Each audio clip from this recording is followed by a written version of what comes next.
Good evening. This is Kathy L. Murphy, the Pulpwood Queen, and I'm here in North Dallas at my daughter's doing the Pulpwood Queen online book club with the Pulpwood Academy with our author of the night, Michelle Cox. And Michelle has this wonderful series of books that she's in her fifth book and it has really taken off.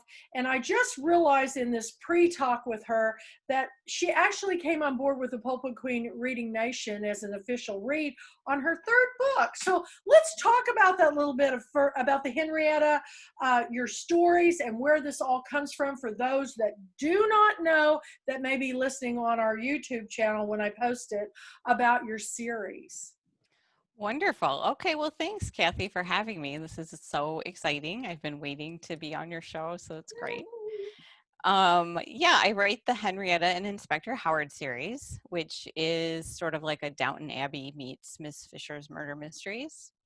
So it's kind of a romance, mystery, historical fiction. It's set in the 30s in Chicago.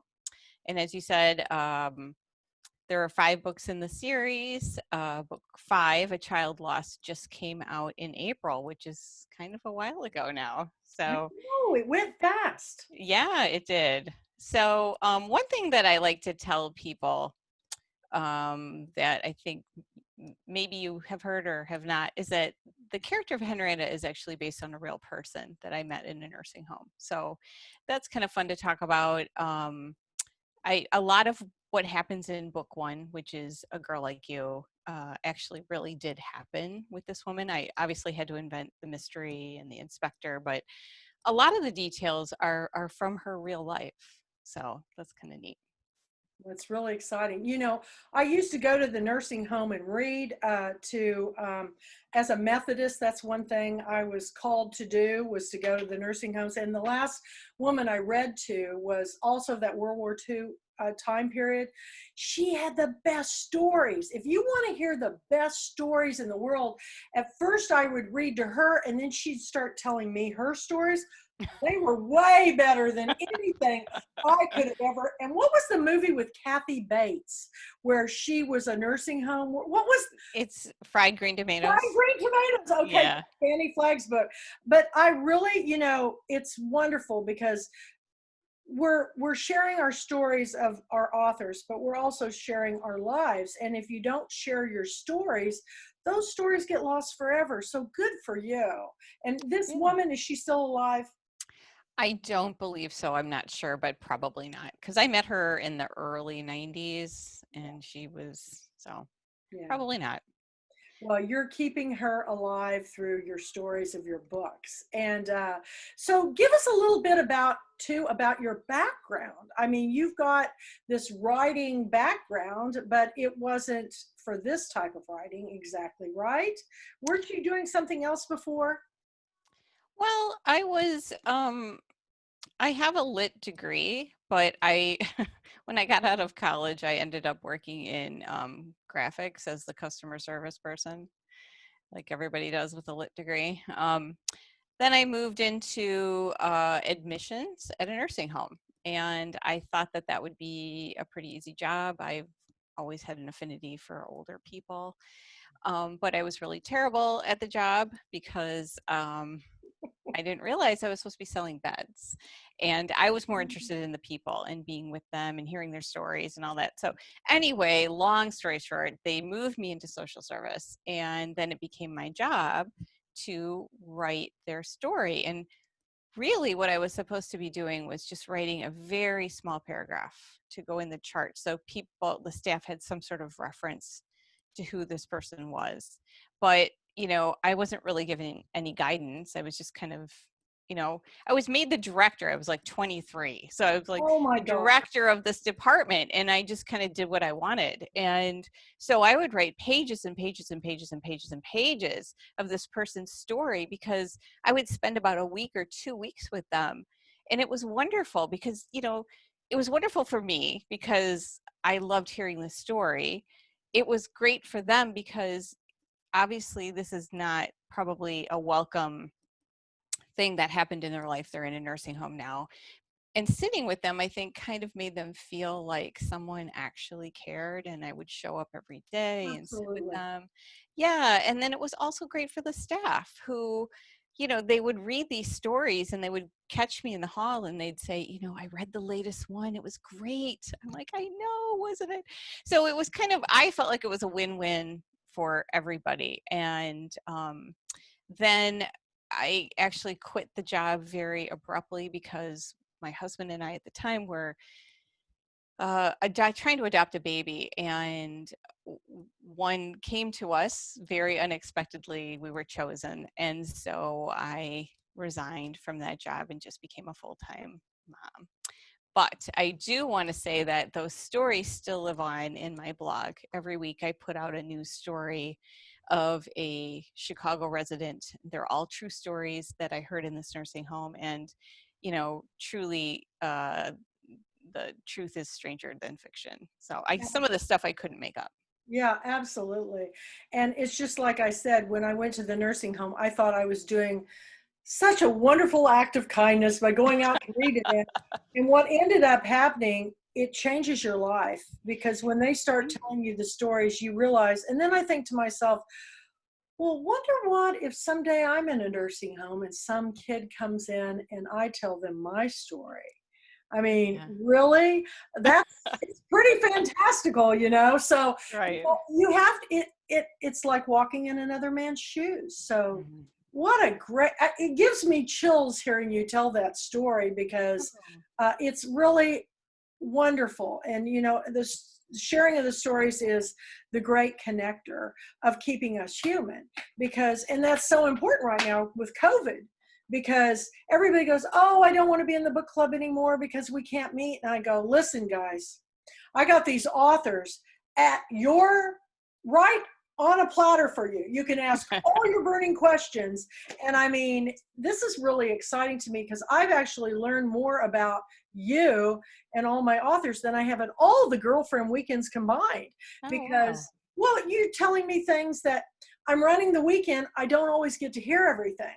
So I'm hearing what you're saying. So what is the one story that you think that really started the Henrietta and Howard series? I mean, was it that time period of those people telling you? I mean, there had to have been one. People always say, how did you start the Pulpwood Queens? When was that moment? And I can tell you exactly when it happened. So is there a time for you? Um, well,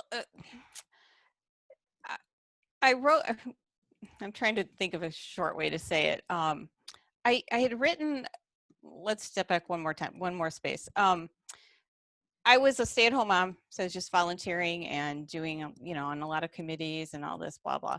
So my oldest was diagnosed with ADHD as a sophomore. And so I, kind of had a little like freak out moment where I thought, and then the second one, I took him in for testing and he had some sort of strange, mild learning disorder thing.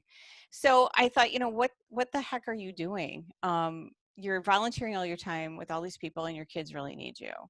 So I quit everything across the board. Um, and I just wanted to get them into therapy and get them on the right track and tutoring and all this kind of stuff. So that's great, but that really didn't take as long as I thought it was going to take. And so now I had this like big glut of time. So I thought, you can either go back to volunteering, join all new volunteer groups, which is really, really tempting.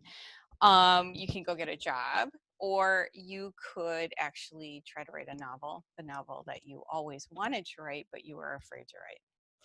So I thought, I don't often tell this part of the story to, lots of interviewers, but I will say that I really do feel like it was a divine sort of push. And 4 different people from 4 different parts of my life came up to me and said, I think you should write a book. So finally I said, okay, God, I get it. I'll write a book.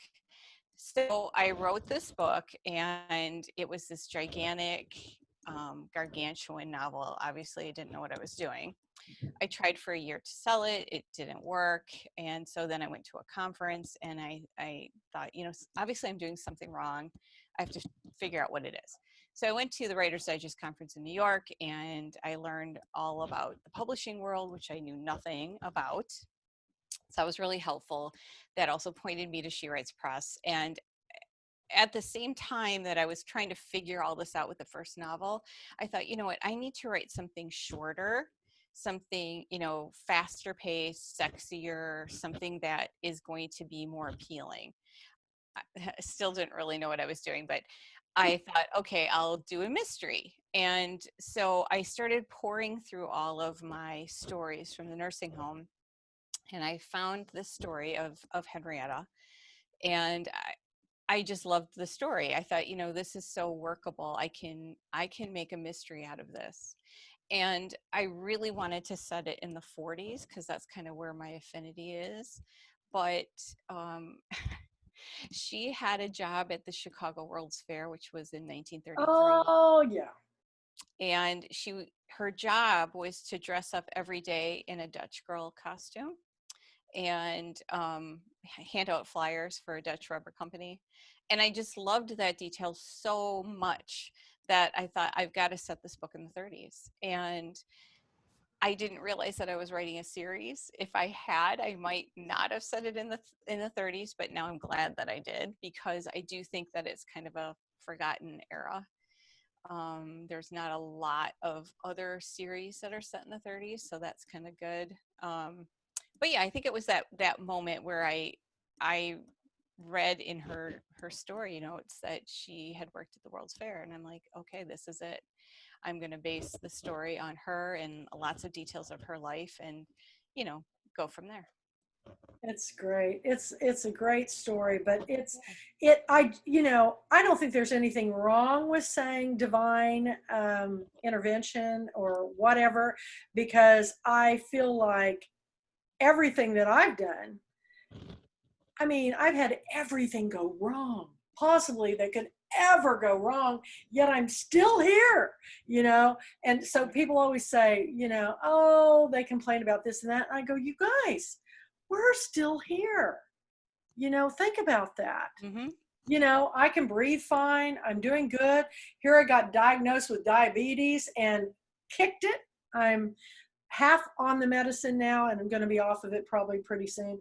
But Wow. you know, I want to see my grandson grow up. So but that's what is so amazing about the Pulpwood Queen Academy, is because now we're getting to hear a fuller story. When you're on a panel with a bunch of authors, you've got a few minutes and it's just not enough time. So that's why I want to give people more time to really get to know you. I mean, what do you do for fun, Michelle? I mean, really, I mean, you're writing all the time and you're working now in your son's room, but what is it that you like to travel? I know that you like to Yeah. go. I do. And I do miss that with the COVID. And I didn't realize how much I did enjoy it. But that's a different story. You know what? People ask me that sometimes in interviews and I say, I don't have any free time anymore. But I guess what I really love to do is play board games. My Oh, siblings and I are huge board game freaks. So I've tried to cool. instill that in my kids as well. It's a little bit harder in this era with all the video games because, you know, moving a peg around a board is somehow not as exciting as, you know, all the stimulus. But anyway, I do force them sometimes. What's your favorite ones you like to play? Um, you know, I'm a kind of a big strategy game person. So like Settlers of Catan or Risk or Oh, Puerto Rico, Hawaii, these sort of like big, they take, you know, hours to play.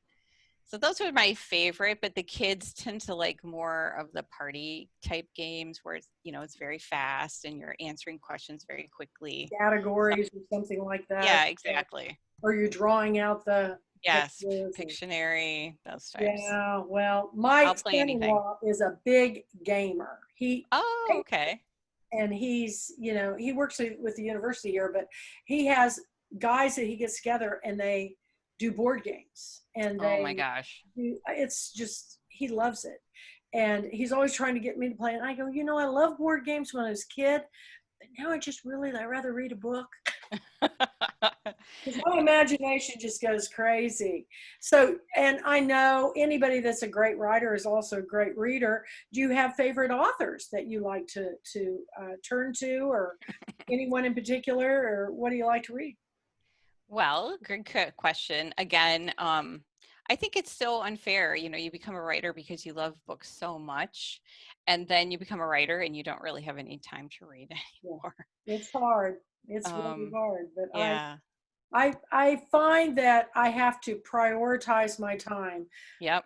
right in the morning, and then I get my emails done, and then I do my blog, and then I do my painting, and then I come back in the afternoon, check the emails again, and then it's the evenings that I have for the reading. And Yeah. you're trying to keep your eyes open. But I've also got into films, because I don't know about you guys. Have you had this happen where your concentration is harder now that you're completely alone to keep focused? I have to really force myself to focus. I remember Fanny Flagg, when I interviewed her one time, she said, I go straight to my office when I get up in the morning. She goes, I don't even look out the door, because if I see a squirrel, I'm gone. She goes, I just go through, lock myself in. It has no windows. And she goes, that's the only, and I'm almost to the point of having to do that, because I go, oh, I need to put that in the dryer, And, oh, I didn't make my bed. Well, did I clean out that junk drawer? And the next thing I know, there went my painting time. And now I'm painting in the evening. And then I come in, I'm too tired to read. So do you find that happens to you sometimes too? What is your writing process? Well, I have to write first thing in the morning, like you, because that's when my brain is the crispest. So that takes up about an hour to two. It depends on what my goal is. I set different goals for different projects, and then pretty much the whole rest of the day. Well, when the kids were going to school, I would start writing when they got on the bus, and I would stop marketing. So we do an hour or so of writing, and then the rest of the day is marketing.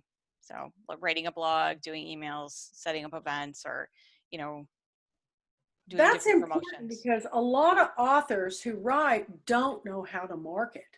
You know, they really don't know.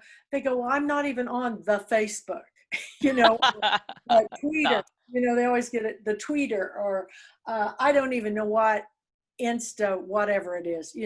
I said, well, you have to kind of pick and choose, because you can't do them all.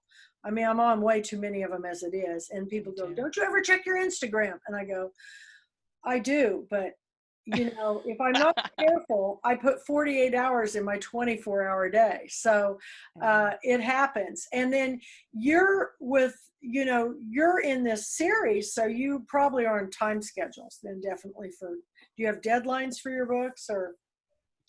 Uh, well, no, I mean, they were coming out every spring. So I did 5, so one a year. But then I challenged myself 2 of the years to write a second standalone book. So I was able to do that. And so 2021 is going to be the first year that I don't have a Henrietta and Inspector Howard book coming out in the spring. It's because I've taken a little bit of a step away from the series to write these 2 standalones, which are also set in the 30s, also set in Chicago, but have nothing to do with the series. Oh, good, And good, um, good, good. And they're yes, going to be I'm out in querying. 2021. No, I'm querying those. So I'm Okay. trying to get an agent and try to get a bigger publisher for those. And Just that's to for 2022, in time for Girlfriend Weekend. Perfect. Perfect. I don't think you'll have any trouble. You have the biggest fan base. I know when you were on Breathless Bubbles and Books, of all the authors on there, you got the most responses Oh, for the entire thanks. week. I mean, one day I looked up and you had 160. 160 posts, and I'm going on one post. I'm going, everybody goes, what should I do? I go, look at Michelle Cox. I go, whatever she's doing it right. She's engaging her readers. But I'm learning from you, and I'm also learning that, it's not enough just to write a book. You have to really know how to market. And Yeah. you do it very well. And Thanks. so these two, can you tell us a little bit about the two standalone books, or you're waiting on that? Sure. Okay. Yeah, I've got, so the first one is called, I'm sure the titles will all be changed, but the first one is called The Love You Take. And every story that I write is, I've taken one of the nursing home stories and Oh, it just as a little kernel to start. So it's set in the 30s in Chicago, and it's based on three women's perspectives. But the true storyline is actually this woman that I interviewed who was called backward all of her life. So she was probably had some sort of mental handicap, and she ended up pregnant as a young teen and ended up in a home for bad girls. That's what it was called, in Chicago. And so I took part of her story. In real life, the story is so horrific and depressing that I'm like, I don't think I can write this. It's too awful. So I just took part of it and then wove it in with, a nurse who works there and this rich socialite. And basically when the nurse tries to befriend her and tries to sort of figure out what happened or what's going on with this girl, and the doctor that she's starting to fall in love with is the one that takes the baby away without asking her or telling her. And so now the nurse is really faced with this. dilemma. Right, because she kind of loves him, and and the girl disappears as well, so she goes on a quest to find her. So that's what the first book's about. Oh man. Wow. Yeah. Okay. That sounds like a page turner. Okay. And the second one? The second one is also based on a real woman, and it starts in southern Iowa. And I actually had to research this because I thought, well, maybe I wrote it down wrong. She grew up in a coal mining camp in southern Iowa. I didn't know southern Iowa had coal mines. And she runs off with a carnival barker when the carnival comes through town. And so I'm writing her story. She eventually ends up in Chicago and lots of things happen. So it's my first book where I've actually, it's a 40-year span. So it starts Wow. in the 20s and it ends in the 60s. Oh my gosh. Yeah. Oh, what's the name of that one going to? Well, yeah. I call it A Name by Any Other. Oh, man, ever since I read Toby Tyler as a kid, I've always been fascinated with running away with the circus or running away with the carnival or whatever. That'll be a good one. Ooh, these sound Yeah. great. These sound great. So, do you Thanks. ever get writer's block at all, Michelle? Nope, I don't. I have too many ideas and not enough time. I know So, that's exactly. I go writer's block. What is that? I've got so many stories in me. It's just to fill in the blanks. That's the yeah. hardest part. Is you've got the story, but you've got to make it a book. And so uh, uh, it would be interesting. Maybe sometime you could just do a short story collection too, because there's Yeah, so many of those stories that you've told or you've right. written down. That would be really interesting. I'm finding that short stories are getting picked up more because people are, you know, their attention spans aren't as long as they used to be. I've been seeing more and more and more and more people involved in those, like Susan Cushman's doing a lot of those, Second Bloom, and all the wonderful stories in the Pat Conroy book. But I love short stories. I like to keep those in my car because if you Oh. get stopped with traffic, you can pull out and you have time to read a short story, or the train or whatever. I have books everywhere I go, in my bag, in my car, wherever they may be. So we have some time. So if Betty and Stephanie, if anybody wants to jump in here, and do you have any burning questions for Michelle about her books, or anything to do with the writing process, or anything like that? Throw them at us. Hey, I told her I would move in with her and turn pages if she'd just get another Henrietta book done. All right. I love them. I'm telling you. You were talking about the attention span. When this first hit and we were home, I was busy doing all kinds of stuff. Yeah. And then I picked up a book to read it, and I just thought, I can't get through this whole thing. So I went to my library and I got the 3 different books that I hadn't read that were short stories. Yep. And I read those. And then I picked up Michelle's and I said, okay, I'm going to read this. It's great. I messaged her and said, you kept me up till 2:30 in the morning to finish this book. And I ordered the other 3 on Amazon to get them here in 2 days' time. Post. But isn't it wonderful when you Thanks, find an Betty. author that you just get so engaged with? I mean, your books reminded me of when I was a kid. I watched a lot of what I call old movies, classic movies, and I was really into The Thin Man. You know, Yes, I love those stories. And to this day, if you go on Amazon and just type in 1930s movies, the best. And there are so many that I had not seen. I have watched more movies during the COVID thing. That's why I started the Pulpwood Queen Film Club, because so many, I mean, yours would be great for a Netflix series. Oh, I know. People, are you hearing yes. this? I mean, Yes. Well, we want it. So, just let me break in, because strangely enough, I mean, if I had $1 for every reader that's written to me saying, can you put this on Netflix, or when will this come on Netflix, I'd be super rich right now. It just seems like it's a common theme, and I've been trying to find a way to get it on Netflix. And so finally I thought, well, I'll go about it the long way. I'll write a book, a different book.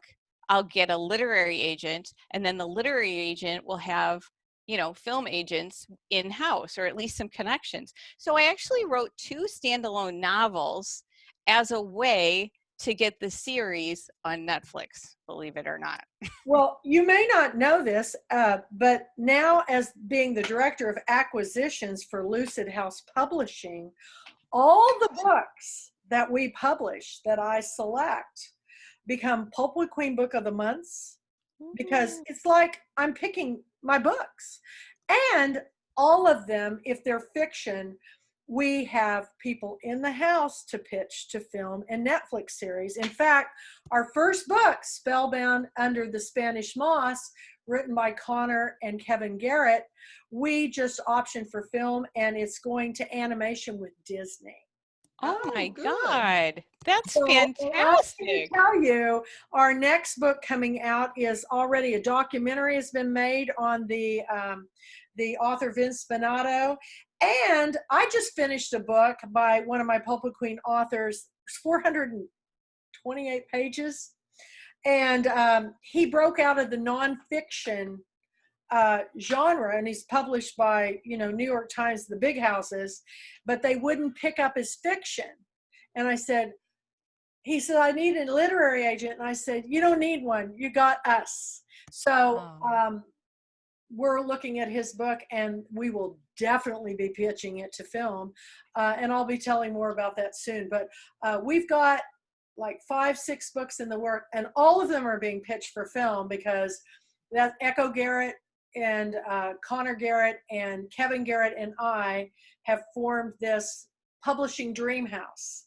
Oh, wow. We're doing what nobody else is doing, like I do with the Pulpwood Queens, and what they're doing. And Echo with her journalist, background, which is incredible, and Kevin with his photography, and Connor with his writing and copywriting. We put together a whole team that we can put it together. And the neat thing about it is we can get a book out in less than a month. Whoa. Whoa. So we Oh, are wow. actually picking when we want the books to come out.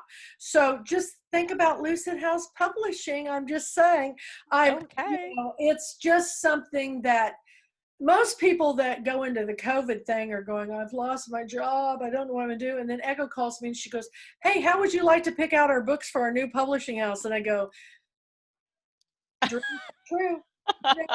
Dream come true. And you know what? It just goes to show you that, Michelle, if you write the stories you're most passionate about, but to me, you need to pitch this storyline of your nursing home stories to AARP magazine and say this was the beginning of your writing this series, and see if you can get a feature in that magazine, because that, people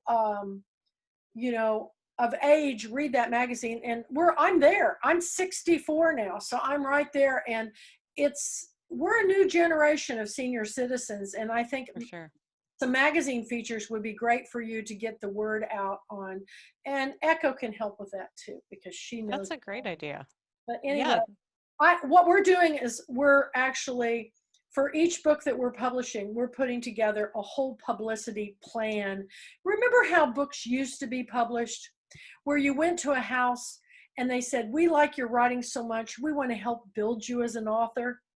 Hello. There's still a lot of them out there, like that, like Algonquin out of Chapel Hill. I know a lot of small publishers, but we really believe that there's got to be a better way than when Charles Dickens novels were published. We're still in that mode of my first book came out in 2006. It wasn't published till 2008. Wow. That's a long time. That's shocking. So just saying. But anyway, I'm really excited about your books. And so where do you think this is going to take you? I mean, as a writer, what is your dream vision of you as a writer and where it's going to go? Good question. I'm not really sure. I feel like I love writing. It's the thing that really fulfills me. And so I hope that I can keep doing that. I do feel like I have kind of reached the end of the plateau that I'm on. So I have to go in some other direction. So I either have to try to get in to a different publisher, or I'm really hoping the film will someday take off. I know that's like a, 1 in a million. I get it. But I can really see it. So I'm hoping that, I guess my ultimate goal would be able to write. And I know that all authors, whether they're just starting out or, huge writers, have to do a certain amount of marketing and PR. But I would hope that at some point, maybe it could level off a little bit where I could spend more time writing than I do promoting. So maybe that's a dream. I don't know. But. And I'm of a firm belief that, the best person that can ever sell your book is yourself. I'm sorry, it's word of mouth and sharing your stories. And the more you can blog with people and the more we can get you featured on all these things.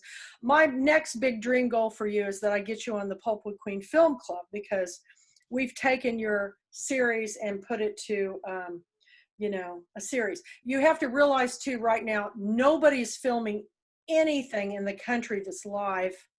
It's only animation. And so that's why the only movies you're going to be seeing coming out are going to be animated films, or films that are like reality, where they can take the temperature of the people when they go in, and they have to lock them in a place to do this for a while, like Bachelor or whatever that is. But it will eventually lift, and then things will be better.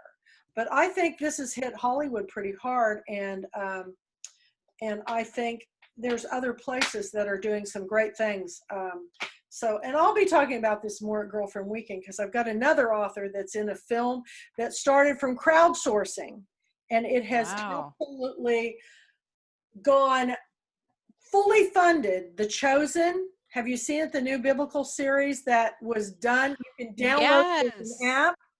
Yep. Well, my writers starred in that. and he plays Wow. Joshua in it. And they are now funding the second season all through this app.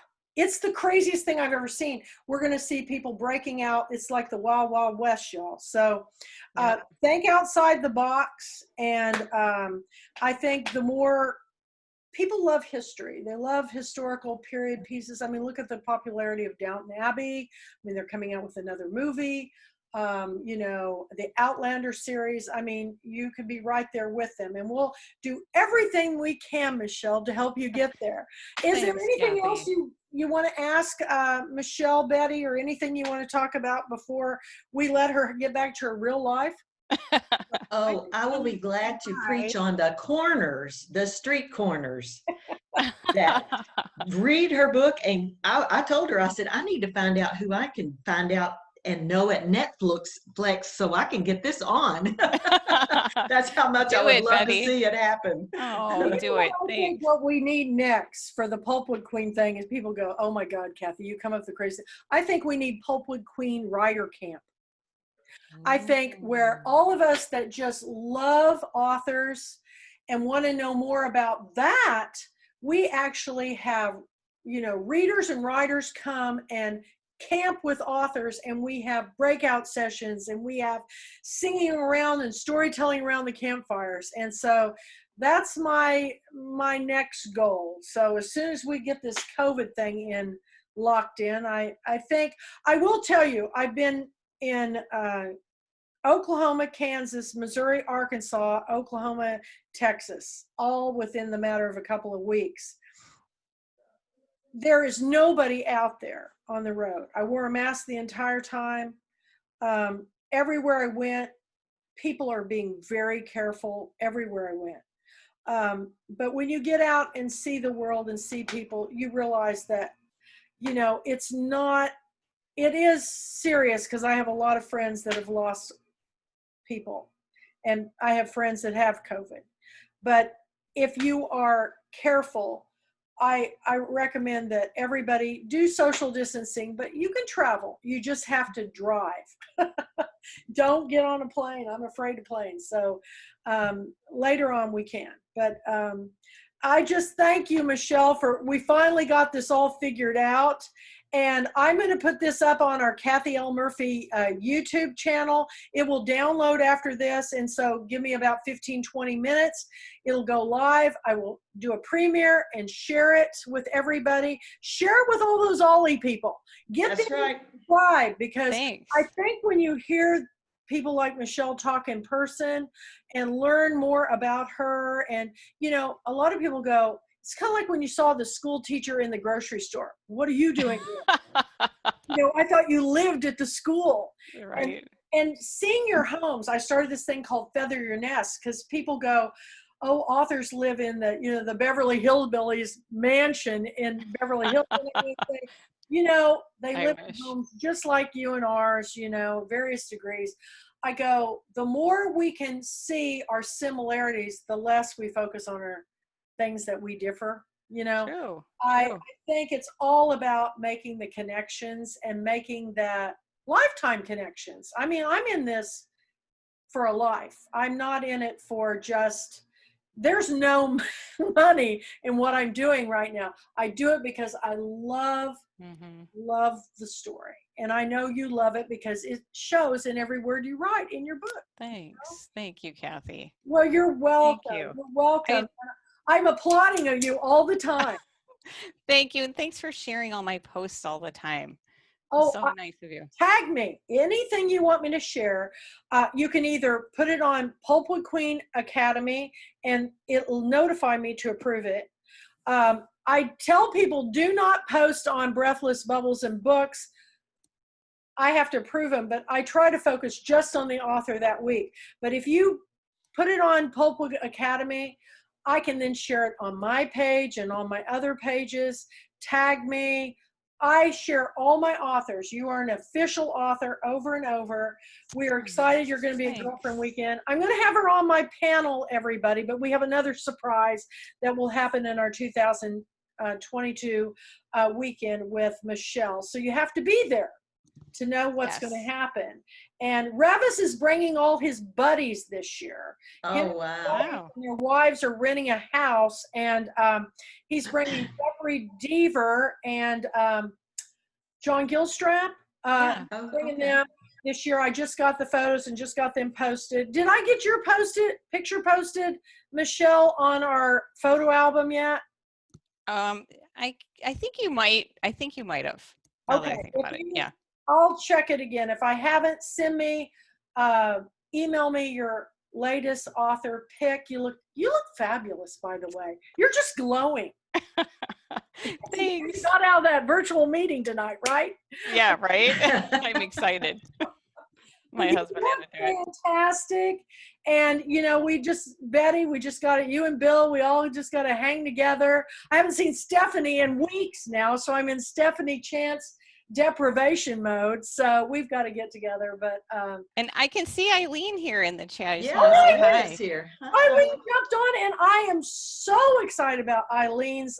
She's going to be a panelist at Girlfriend Weekend with Pros and Awesome. and she's bringing all these authors. Where are you, Eileen? Say hi. I've been here. Oh, we didn't. She's been here the whole time. Well, give us a quick update of your world. What's going Yeah. Oh, my world. I don't know. We're just doing some podcasting with Sean with Stories That Empower, and another she writes press author, Stephanie Rafflick. I think that's how you say her name. Okay. So yeah, just different things. I'm going to be doing, as part of my book, I went to Louisiana last year. A professor invited me to come, and he used my book in his class. That's and he awesome. and I are going to be talking. My university has promoted a conversation with he and I. So I can send you a link. It's a university conversation, but it's about the book, and we're going to talk. Tag me on anything you guys want to post. I'm serious. Even you, Betty, Stephanie, Okay. I'm trying to post everybody's stuff. I've been kind of busy this week I've been with my grandson, who's 19 months old, and he never sits still. He is awesome, and we've had a wonderful time. But I'm going to have a hard time going home because I don't know when I'll see him.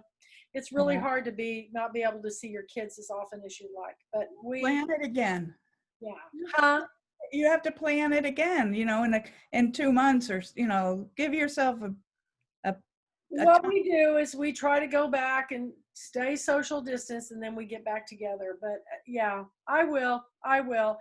We are planning a family Thanksgiving trip together. So we're going camping. That's good. So, but that's a long time. Yeah. I'm used to having my kids around. I talk to them every day, but I'm used to having my kids around. And I'm sure you guys are all going through this too. It's just been a really long time for all of us to be separated from each other. And I'm going to really be sad during Girlfriend Weekend. But I have some ideas of things we can do. When that Yay. comes up. Virtual girlfriends. You guys are all That's on what I board. thought. Let's have a virtual, author marathon or something. Don't you That think? would be You gotta fun. have us readers in there too. Yeah. Yes. Just have a virtual, during Girlfriend Weekend this year, a virtual, every hour will feature a different author, and I'll get another sign-up sheet. I hope I can keep it straight. We'll do it, and we'll just do one Zoom right after the other. So Zoom's the way to go. I love it, and I thank you, Michelle. Any You're last welcome. parting words you want to share? Where can we get your books? Where's the best place? Well, of course, they're on Amazon. They're also on Bookshop, which is an indie sales front. You can get them on Chirp. You can get them anywhere, really. Google, iTunes. Well, I've set up But I really want to emphasize that they are all out on audio now. So Oh, good. yes, I'm really trying to promote that hard. Audio. So you know what? If you'll post those links to where, I know bookshop.org. I have the Pulpwood Queen bookshop right now. So all the 2020 books are up. And as soon as I get the list finished, I'm waiting on some pub dates. I'm going to add the 2021, and I'm actually working on the 2022. So if you Wow. can get me manuscripts or anything so I can read those before 2022, that'd be great. But I need hard copies because my eyes can't read the email ones anymore. So anyway, thank you, Michelle. You're welcome. Thank you. that Great job. Thanks, Kathy. well, thank you all for joining me, and tell everybody to go to Kathy L. Murphy YouTube channel, subscribe. It's free, and you can see all the authors on there and have watch parties with your book club. So, okay. Wonderful. Thanks, Kathy. I really appreciate it. I love you, Thanks. Michelle, and it's Oh, so great thanks. seeing you again. You look fabulous. So Thank keep you. writing. I will. Okay. I will. Bye, Thank you. everybody. Until Bye. next week. We'll see you then. And don't forget, Saturday night is our Pulpwood Queen Film Club. And we're going to have two famous people on. We're going to have New York Times bestselling author W. Bruce Cameron of It's a Dog's Purpose, and his wife, Catherine Michonne, who's got a wonderful new film coming to Netflix called Cook Off. And one of the contestants in it is a girl by the name of Kathy Patrick. So you guys have to hear all about it on Saturday night on the Pulpwood Queen Film Club. So God bless Kathy, you all.